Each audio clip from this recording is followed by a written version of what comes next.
going on, you guys? Nick here with Nick Strength and Power. I've got a couple of interesting stories for you guys today. The first story that I've got for you guys, the latest physique update from Andrew Jacked. He says this was taken at 4.5 weeks out, presumably from the Texas Pro, which we're now 3.5 weeks out, so this picture would have been taken a week ago. And I say presumably because we know for sure that he's doing the Texas Pro. But there's also been rumblings recently that he might also jump in the Dubai Pro lineup, which is about 3 weeks earlier than Texas. Now, personally, based on this update, if this is 4.5 weeks out from Texas and, 2 weeks out from Dubai, or a week and a half, I don't think he's doing the Dubai Pro if this is really 4.5 weeks out from Texas. And I say that because Andrew Jacked has been a guy that has had some struggles with his conditioning. Obviously, when you're talking about size, when you're talking about fullness, when you're talking about that 3D crazy look on stage, Andrew has no problem with any of those things. He's one of the biggest guys on stage, one of the roundest, one of the fullest, one of the most 3D, some of the best stage presence you could ask for on stage. But when it comes to conditioning, that's something he struggled with a little bit. And I think if you look at this update and consider that it could potentially be 2 weeks out from Dubai, I would say a couple of things to look at here. I mean, look at his face. His face still looks pretty puffy. Look at his legs, his inner thighs. You can see where he's holding water. You can see where he's lacking definition. Upper body looks great in this picture, although you can't see the back. You can't see the glutes and hamstrings, where I think that's where Andrew really struggles with conditioning and holding water, is the glutes, the hamstrings, that lower back area, none of which you can see here.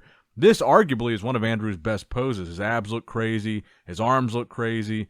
But you look at the legs and you can kind of see that lack of separation. If this were, a 2 week out picture, it wouldn't be the greatest. And we know, like we've talked about for Dubai, Neckzilla, Bonac, Nathan Diasha, Behrooz, Tabani. If he were doing that show, I don't think he would be a favorite to win. And not even just based on this update. I'd say based on training videos that I've seen from him still lifting really heavy, and he just kind of looks like he's still holding water, and he doesn't really look like he could be 2 weeks out. But again, you do have to consider, maybe for the prize money, $100,000 for first place, $40,000 for second, $15,000 for third place. So even just to place third in Dubai would be as much as winning a pro show. So that's pretty crazy prize money. So maybe he could come in here and do this show as like a warm-up for Texas, because the thing is, Andrew needs to qualify for the Olympia still, which presumably is why he's doing Texas, to win that show, go to the Olympia, which is what he's done twice now. Dubai Pro, maybe for the $15,000, maybe because he's already in Dubai. Maybe it makes sense to say, okay, maybe I'm good enough to get third, or maybe even second, and get $40,000 for second or $15,000 for third, get some nice prize money, then go in and win the Texas Pro. But let me know what you guys think in the comments below. How do you think Andrew Jacked is looking in this update? Just assuming it's just 4.5 weeks out, say he's not doing Dubai, he's 4.5 weeks out from Texas, how's he looking just based on 4.5 weeks out? And then B, do you think there's a chance that he'll do Dubai? Let me know in the comments down below. Now, next up in the news, a guy that is doing the Dubai Pro, William Bonac, posting 2 physique updates, saying the first picture is from Friday, July 12th, and the second picture is from Monday, July 15th. Both of them being most musculars, and now currently being 1.5 weeks out from the Dubai Pro. And I think Bonac is looking sharp here, even though he's coming off of a loss to Nathan Diasha, who I believe is also doing Dubai, as well as Behrooz. He looks really good, and I think the thing that's going to make this interesting, obviously, of course, you've got all these guys that have beaten each other and gone back and forth, Behrooz, Bonac, Nathan. All of them have won one of the 3 shows that they all competed in.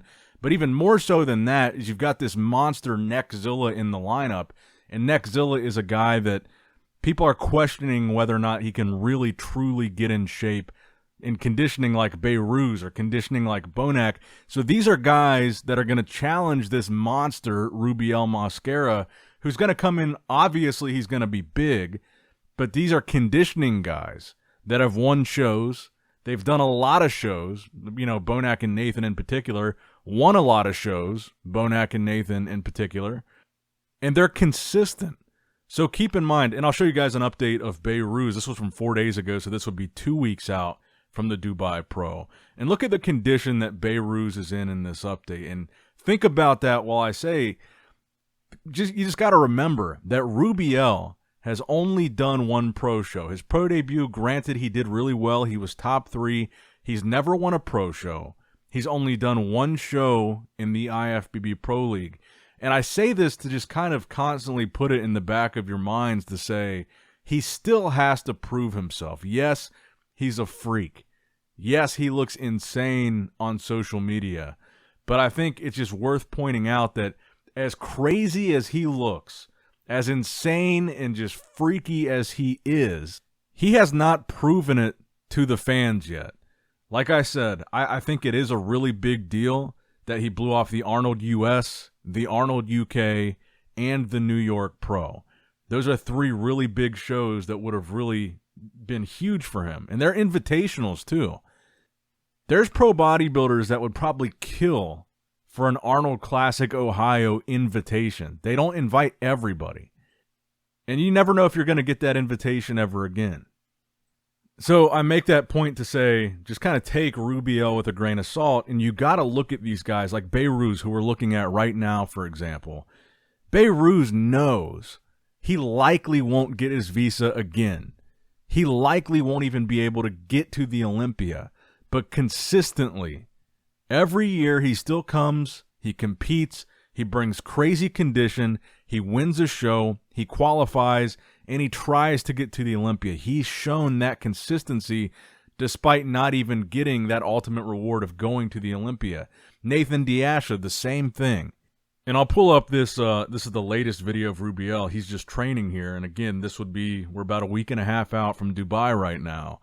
And a bunch of people glazing him in the comments. I just am still hesitant to fully be having these conversations like he's going to win the Olympia one day. All these types of things. He's got to show up. So I feel like the world is kind of watching this Dubai show where this lineup is going to be really good. You know, Nathan, Bonac, Neckzilla, Behrooz, whoever else comes up out of the woodwork for this one. So A, we need to see Neckzilla actually show up. And then B, how's he actually going to look there next to these guys that are consistent, consummate professionals that bring conditioning? How's he going to do? Yes, he's a freak, but how's he going to look next to these polished, just experienced guys like Bonac, like Nathan, like Behrooz? I think this is going to be a real test for him, and I think it's going to be a real career-defining moment. I mean, imagine if he doesn't even show up for the show. What if he blows this one off too? So I'm just a little hesitant with Neckzilla. I'm very impressed by some of the updates that we've seen. I'm very impressed by his physique. Yes, he's a freak. He's a mass monster. All that stuff. But I just don't want to sit here and just constantly gas him up and then have him just blow off a 4th show in a row. Now, next up in the news, speaking again to this weekend's Chicago Pro, I saw some updates today from Nathan Epler where he looks extremely impressive. He's making his open debut. I believe it's his open debut. He's coming over from 212. I don't think he's competed in open before. But I'm very curious to see how he's going to do here because maybe he's not the biggest guy in this lineup. You've got guys like Tim Budashim, Vlad Sukaruchko, and Hassan Mustafa as well. But he's got a really aesthetic physique. His conditioning looks really good. He looks really tight here. I think he could really shake up that top 6, potentially top 6 at Chicago Pro spots. I mean, like I said in the last video, he's been top 6 in the 212 Olympia, so it's not unrealistic to think he could be top 6 in an open show like Chicago. And we won't know for sure until we actually see him on stage next to some of these open guys, but I think the only thing would probably be more size to the lower body. I mean, his legs don't look bad, but if I'm trying to pick out somewhere where he might struggle against open guys, that would probably be the one thing I would say because conditioning looks good. It's got a great taper, very aesthetic physique. But the only thing that might be lacking that I kind of see as like a standout thing might be the lower body. But let me know what you guys think in the comments down below. How's he going to do in Chicago? So I'm going to wrap the video up there. Let me know what you guys think in the comments down below. Make sure you like the video, subscribe to the channel, click that bell notification icon if you have not already. And as always, I love you guys. Appreciate you guys. Nick Strength and Power signing out. All right, guys, don't forget to click that like button and subscribe to this channel if you enjoy the content. Also, check out my Instagram at NICKS&P, my Facebook page, which is simply NICKS&P, my secondary YouTube channel, NICKS&Vlogs, for vlogs and bonus content that you will not see on this channel. And consider subscribing to my third YouTube channel, NICKS&Pokemon, which is all things Pokemon and trading card games, completely unrelated to this channel. So if you're into that, give that one a look.